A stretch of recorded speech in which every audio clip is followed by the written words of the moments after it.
Hello, and welcome to Why It Matters Integration Unraveled, a Blueprint 1543 podcast. I'm Rebecca Dorsey, co founder and vice president.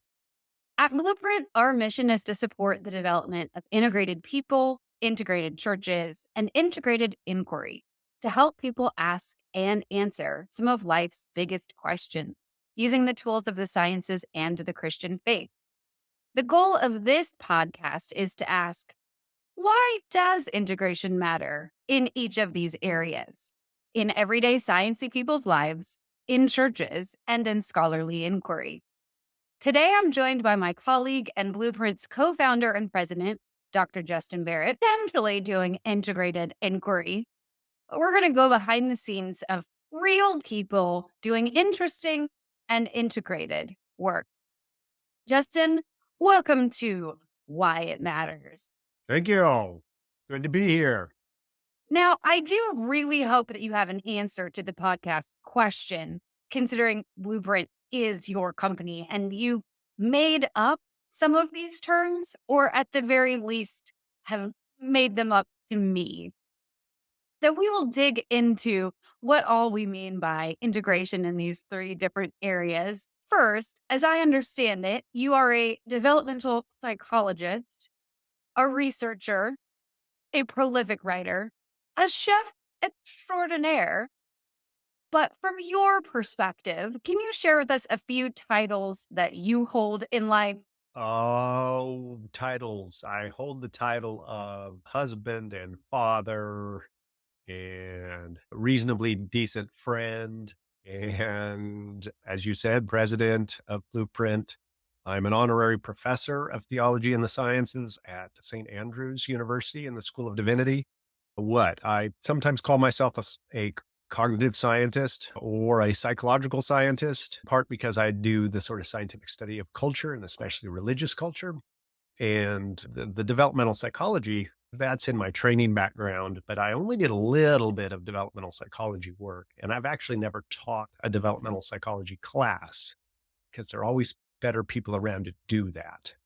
I think my sort of fresh angle on scholarship, where I've contributed, is bringing various different disciplines together around certain topical spaces. So I've had faculty positions in psychology, yes, but also in anthropology, and then done a little bit of writing in theology and philosophy as well. A utility infielder? I don't know. A little bit of everything. Okay, excellent.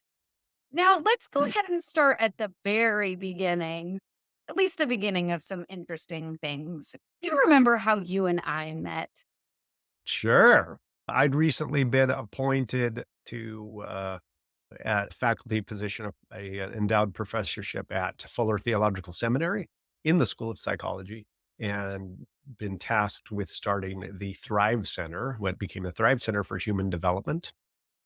And one of the first orders of business from my perspective was to hire somebody to co-lead it with me in the sense of taking care of the management, the organization, logistics side of things. You were one of the people I interviewed for that, and the person I offered the job to. No, you were not third in the list, no matter what everybody else told you. You were my first choice. And so that's how we met. So it's been a while now. That was 2011. It is 2024. So it has been a while. Now, do you remember any experiences from our first few weeks of working together? I've got some pretty core memories that were established in those first few weeks, but I'm curious if you have any of those first few I weeks. remember there was not much breathing room for you. There wasn't much breathing room for either of us. I mean, we had to hit the ground running. But there were two things I think that were on fire immediately for you. One was a pretty big, unreasonably complicated grant that I had received when I was at Oxford University in anthropology there, but was bringing with me. And so you suddenly were on point in communication with the funding body on how to translate and transfer a grant from British pounds to US dollars, realign all of the budget categories, add a new institution, And there were something like 11 work packages and 10 different postdocs, and we were working in multiple countries, and it was a big hairy mess. So you had to figure that one out pretty fast, as well as we were planning for the first kind of meeting that brought together the faculty members and other interested parties in this new center we were developing. We had that sort of one day little retreat thing that we had to plan and schedule and herd cats for as well. So though I recall those were the two things that were immediate, let alone just set up our offices, get our computers working, our accounts and stuff like that, as new positions often have. There's all that startup stuff too. Even just getting furniture that works, I think, was something. What do you remember? Am I getting this right?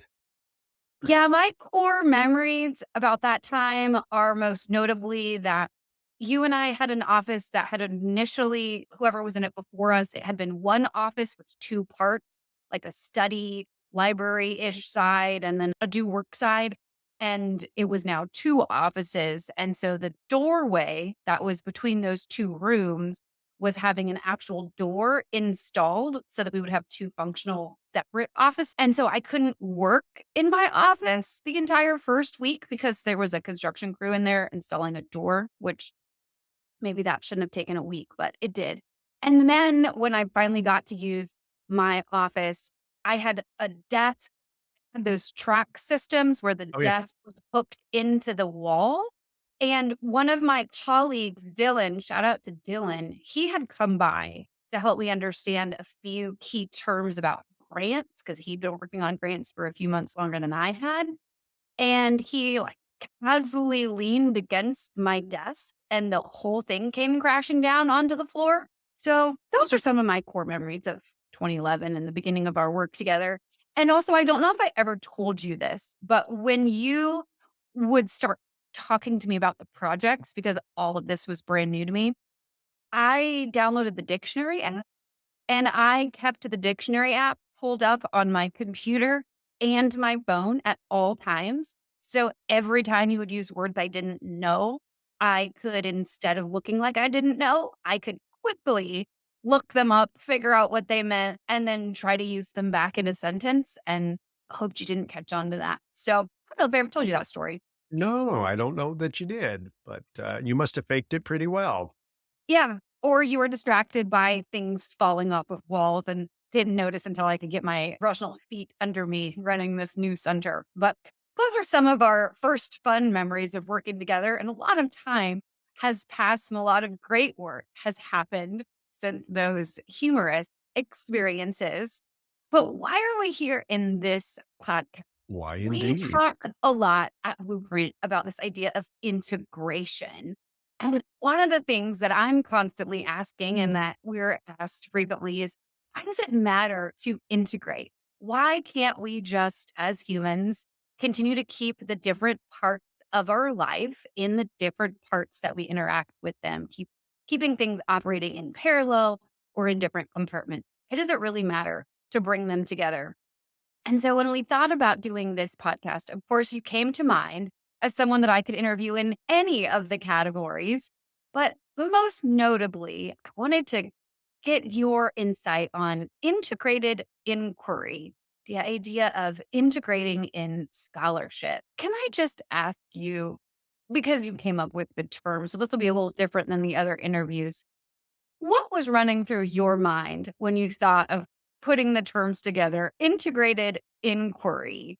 And what does that mean to you? Yeah, sure. By integrated inquiry, we're trying to get at the idea of scholarly or reflective intellectual study of certain kinds of topics that bring there's a scientific area usually, but need not be, that bring the insights of the sciences and the fullness of our lived Christian theology together in that space. So if I'm a theologian, then I'm doing something that's a little bit unusual in theology, and that's availing myself of the tools of the sciences and bringing those in to offer me fresh perspectives for thinking about the theological questions that I'm wrestling with. Or if I am a scientist of some sort, I'm letting Christian theology, philosophy, and other areas of knowing enrich, enliven, motivate, and inflect how I'm approaching that scientific research. Or maybe I'm a practical problem solver and I'm trying to figure out maybe I'm a pastor or another kind of ministry leader, and I'm trying to solve through inquiry a particular kind of problem in the real world. I'm going to bring all of those different ways of knowing together instead of just having one on hand. So I've got a bunch of tools that I can draw upon, and I'm bringing them all together in this integrated way. What's that word integrated there? It's important because what's the opposite of integrated? Is disintegrated. And who wants to be disintegrated? That's Avengers Endgame kind of stuff there. Nobody wants to be disintegrated. That's not cool. We want to be whole, cohesive people. And the reason that I think it's worth highlighting and the reason why it's a little bit unusual and it's worth pushing toward is because it's not the way that things are usually done. So most of us, at least in scholarly spaces, we get trained up in a particular discipline. And sometimes that even starts when we're undergraduates. We study one subject, we study it hard, we go deep, and then maybe we do graduate work and we go even deeper and longer in that one discipline with maybe bits of other perspectives sprinkled in, but we're doing one thing. And that's really useful in some respects. But what it means is we can become very narrow. We can be the sort of pejorative term that is used as reductionistic. And that is we can reduce complex phenomena, complex problems down into a single dimension of that problem or a single level of analysis or we use a single set of tools to address that problem. And that necessarily, while that focus can be productive and useful, it can also mean we're ignoring really important things. And so the push for integration is a push for wholeness. It's a push for having a more complete explanations, more practical, more useful explanations. And for those of us who are doing the work, for us to be able to draw upon sort of the fullness of our humanity in doing the work, instead of just saying, okay, I'm going to check this part of my brain, leave it over on the shelf, and only use this kind, figuratively, of course, while I'm doing the work. So those are some of the reasons why I think this integrated inquiry is so important. And it feels to me like there are plenty of examples out there in the world of problems, of even scholarly domains that have really benefited from a more integrated approach, or they're neglected because we don't often encourage these integrated approaches. So that's part of why we're trying to get there. The world out there and the problems it presents to us, they don't fit in single disciplines. They don't fit with single sets of scholarly tools or methods of inquiry. That's just not how the world is naturally carved up for the most part. And so if we only approach things in a strictly disciplinary kind of way, we actually abuse the phenomena that we're trying to address or misrepresent the problems that we need to solve. You laid out in your titles section that you've done a lot of different kinds of scholarly work. I'm curious, what made you first interested in psychology as a profession? Yeah, that was an accident in some ways, a happy accident, as Bob Ross might say. I didn't know anything about psychology until I started college and was forced to pick either intro to psychology or intro to sociology as part of my sort of, core or distribution requirements because I was at a liberal artsy kind of college, Calvin College, now Calvin University. I came in as a biology major. And that first semester I took intro to psychology. And I took the first in the biology sequence, the pre-med biology track, which was cell biology and genetics. Cell biology and genetics was just fine, but it was a little small level for me. That's not what has attracted me to biology. I always enjoyed bigger systems and organisms. Zoology was more fun for me, which I had to take later. But here's psychology for the first time. And that's the first time I knew that there was this science of studying human thought and behavior. I didn't know that existed before. And what was exciting to me about it is that it was and is a young science relatively, right? It's only been around now, it's about 140 years, and that's being a generous in the interpretation. I remember it being tagged to, it's roughly about the same age as the automobile. So that's not all that old. And it really didn't take off until the 20th century. And so there's so many questions and so many problems out there that we only partially understand. We're not even asking all the right questions yet, let alone having good answers. That kind of openness was exciting to me, that there's so much work to be done. And the complexity was attractive to me. As, oh, this is challenging stuff because humans are hard. They all act like they've got free will and stuff and do what they want. And so figuring out humans, that's tricky, let alone, and then even if you want to get beyond sort of behavior and stuff and get down to, okay, how do brains work? Brains are not just the most complex organs in our bodies.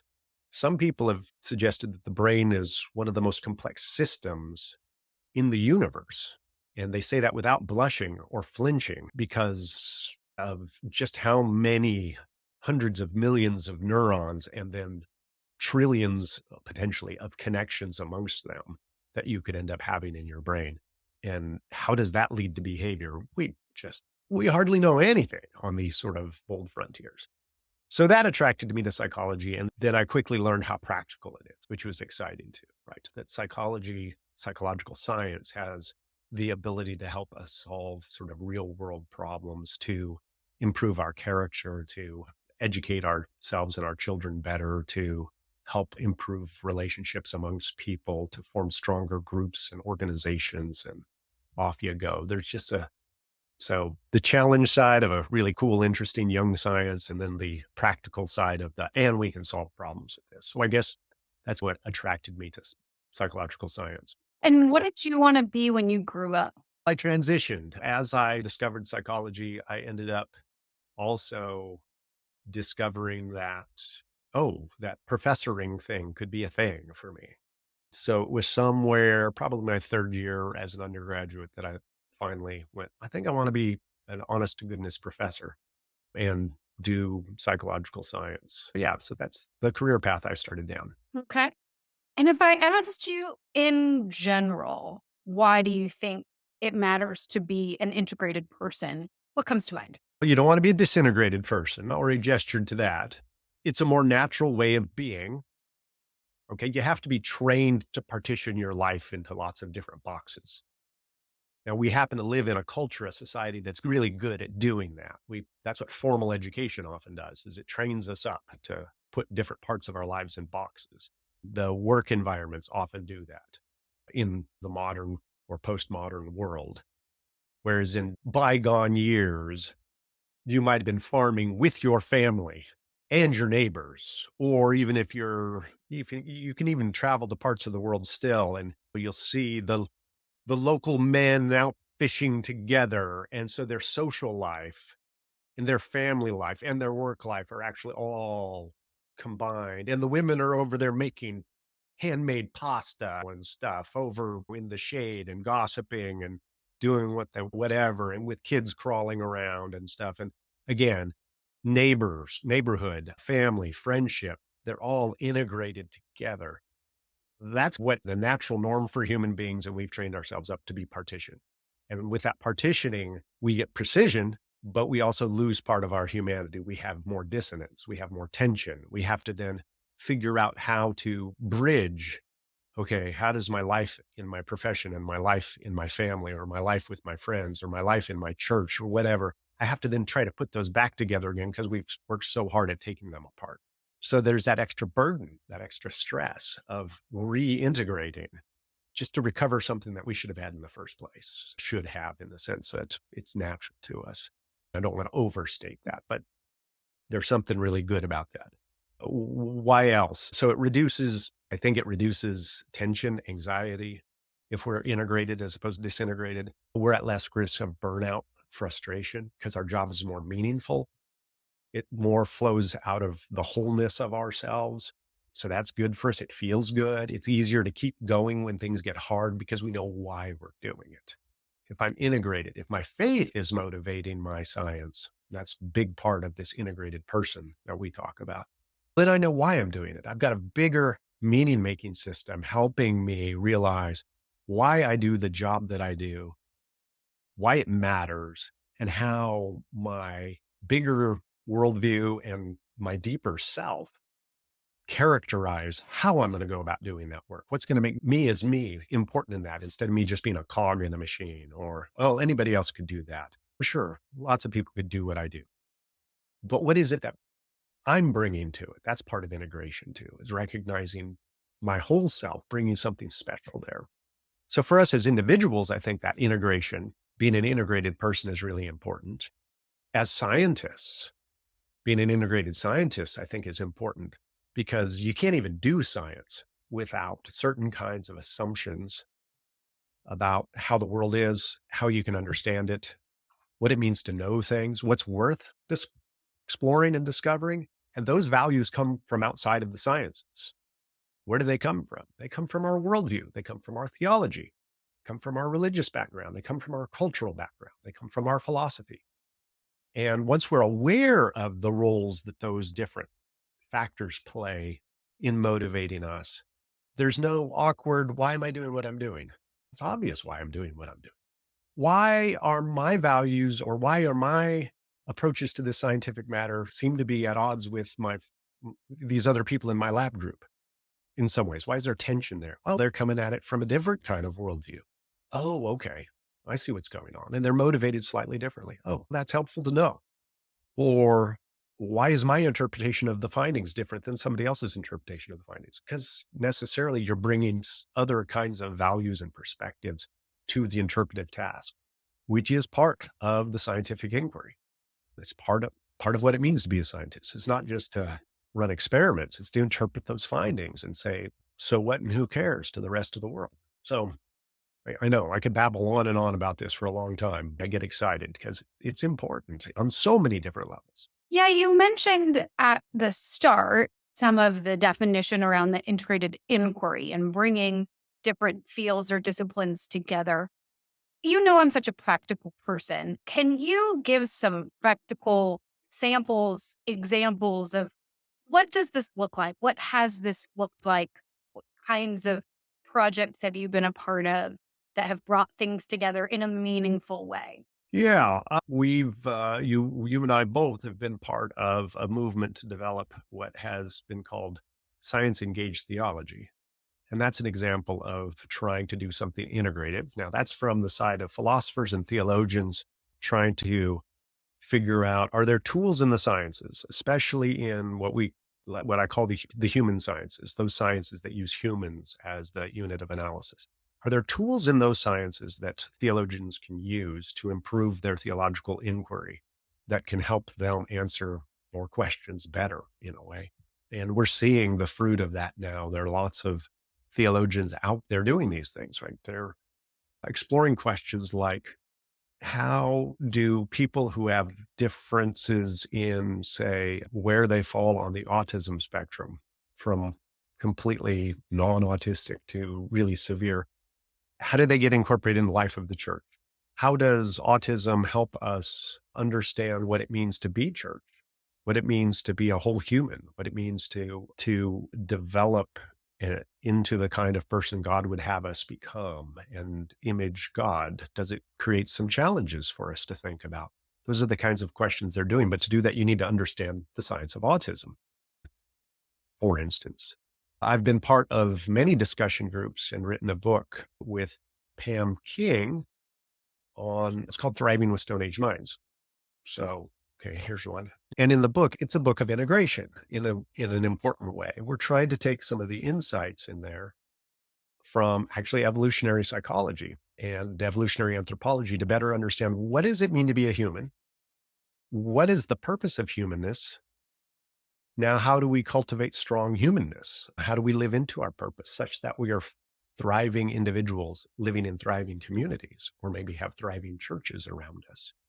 And to better understand the theological claims about what human purpose is and what a good life looks like, we turn to some of the scientific research that helps us better understand what makes a human, what makes us special, what makes us unique.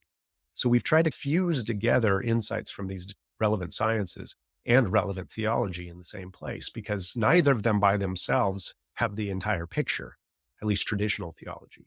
Now, I happen to think that the whole book is a theological project. but it's a theological project that's using the tools of the sciences. And so in that sense, it's integrative. Now that's a project of mine, but there are lots of fields out there now that have, I think, shown the benefits of integration. One of my examples I like to go to is it's commonly called positive psychology, but that's many people misunderstand that. They think positive psychology means you look at yourself in the mirror and go, "You're great," and that makes life better or something like that. That's not generally what's meant by the field of positive psychology anymore, even if that might have been one of the features way back when. Positive psychology, as it's typically articulated now by those who actually research it, is this is psychology that's not just trying to help people become less miserable, but become the best version of themselves. So it's often focused on character strengths, virtues, resilience. So you get studies of things like forgiveness, gratitude, patience, self-control. Those fall into this category of positive psychology. And one of the interesting things about positive psychology as a subfield of psychology is that it's one of the only subfields I'm aware of that overrepresents religious people, particularly Christians. Psychology, psychological science generally underrepresents Christians. This is one where Christians are actually very prominent compared to other psychological disciplines. And I don't think that's an accident because they're bringing their theological backgrounds to bear. So studies of gratitude are born out of the theological tradition, Christian, that emphasizes the importance of being grateful. Gratitude, the concept of grace is so part of Christianity that Christian researchers, of course, are drawn to, oh, well, I already have reasons to think this is important, so I should study it. Oh yeah, look at gratitude out there doing this important work and being thankful as an important virtue. Or forgiveness. Forgiveness is such a key part of Christian theology that it's not an accident that somebody like Ev Worthington, a Christian, would go, forgiveness is really not just important for God to forgive me and for me to turn around and forgive others, but for, say, couples going through difficulty in their relationships to learn how to forgive each other. It's a good therapeutic tool, if nothing else. But that's coming out of him as Ev Worthington, then as a Christ, letting his theology motivate his area of psychological research. Now, that doesn't mean he gets to drop the standard of quality or anything else, right? So that's a criticism that some people will raise is, oh, if you bring your worldview and you do worse work. Some people might, but that you sure don't have to. We're always bringing our worldview in. So if that were the criteria, then there would be no science because all of us are bringing our worldview in. So bringing your worldview in doesn't necessarily mean you destroy the quality of the work, but you didn't ask me about that. So those are some examples that come to mind. Cognitive science of religion, in some ways you might say, which I'm best known for, it's an interdisciplinary space.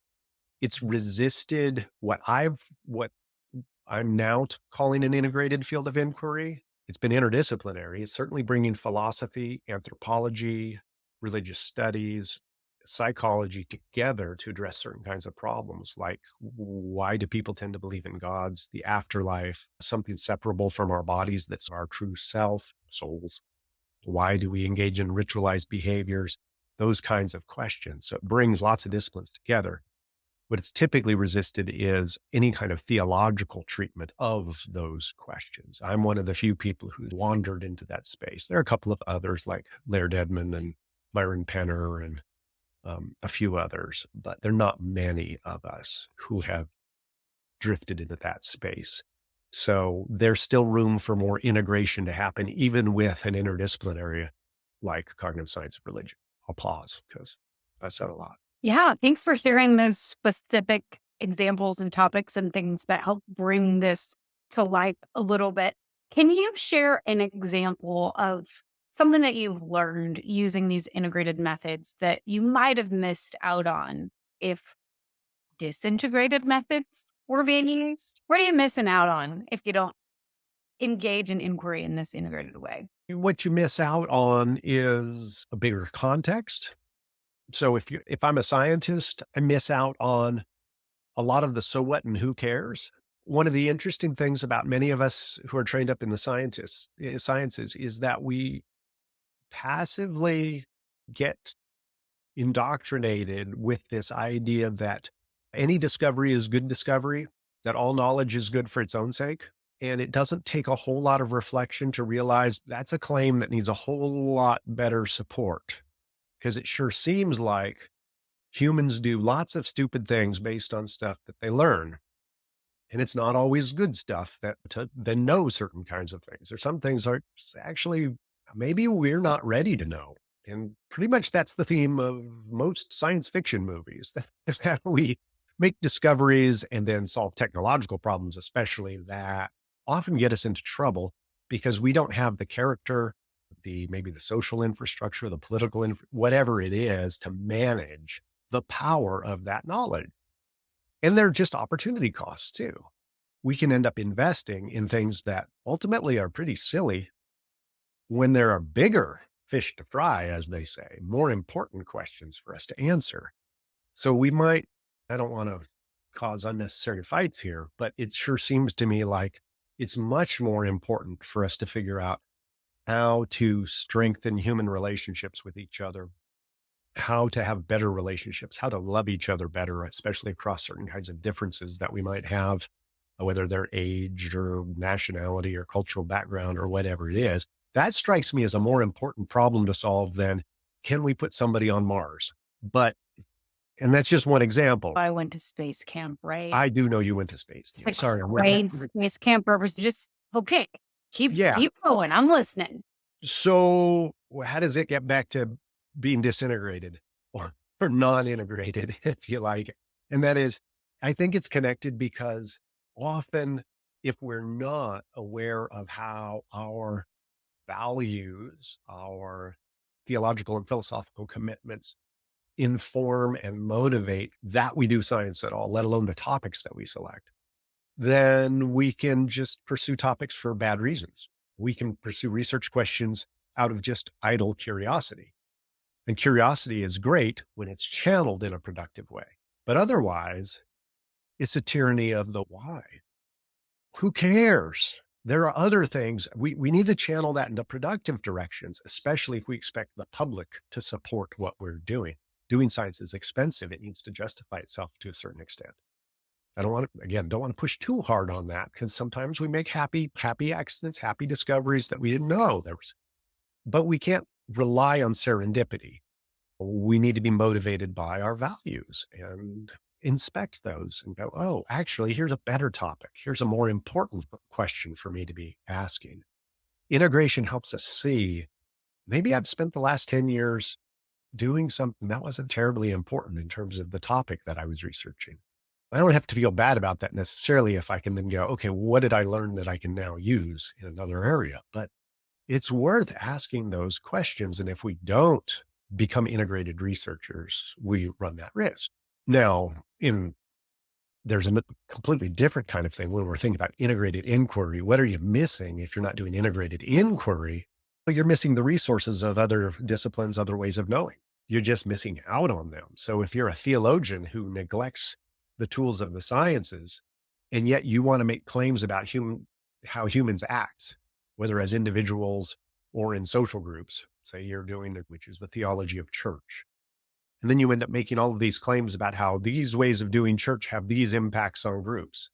And you haven't bothered to inspect those in terms of what we know about group dynamics, either from sociological or social psychological perspectives. Why would you cut yourself off from those resources that could either support your arguments or show you, no, you've got this wrong? So a certain degree of humility requires that you avail yourself of the necessary resources. Or another example in those spaces would be something like, here's how character develops theologically. Like, that's great.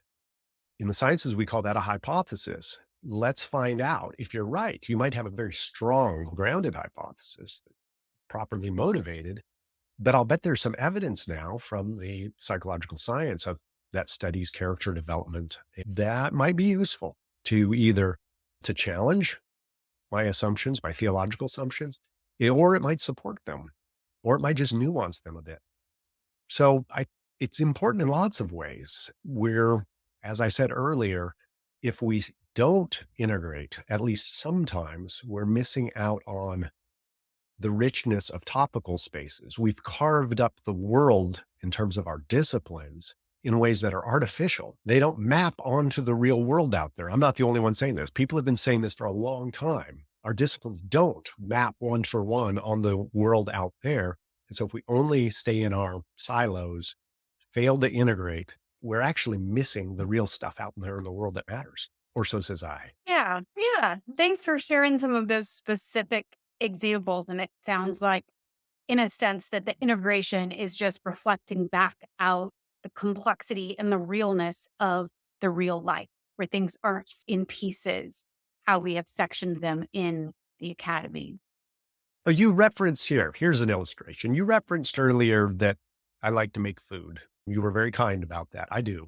I like making food. That's Imagine this. extraordinaire. Mhm. Yeah, we both like to do the food thing. Imagine somebody saying, I couldn't possibly make tacos because I cook meat. You're like, I'm sorry, what? We're going to miss out on tacos because you specialize in just meat? Or I couldn't make tacos because I only specialize in corn. What? Oh, yeah, I can make great tortillas, but I cannot make a taco. That's just sad. The real world of food out there, the good world of food out there is integrated, brings lots of different kinds of culinary techniques, spices, food types together to make really awesome stuff. That's the real awesome world out there. And I think there's an analogy within fields of inquiry. The best version is going to be integrated. Tacos for integration. You heard it here. I think that is a beautiful note to wrap up this particular conversation, that integration is like tacos, or tacos are integration. Justin, thank you for sharing with us a bit about why it matters as we were digging into integration, Unraveled. Thanks everyone for listening. Thanks, Justin, for sharing. Thanks for having me.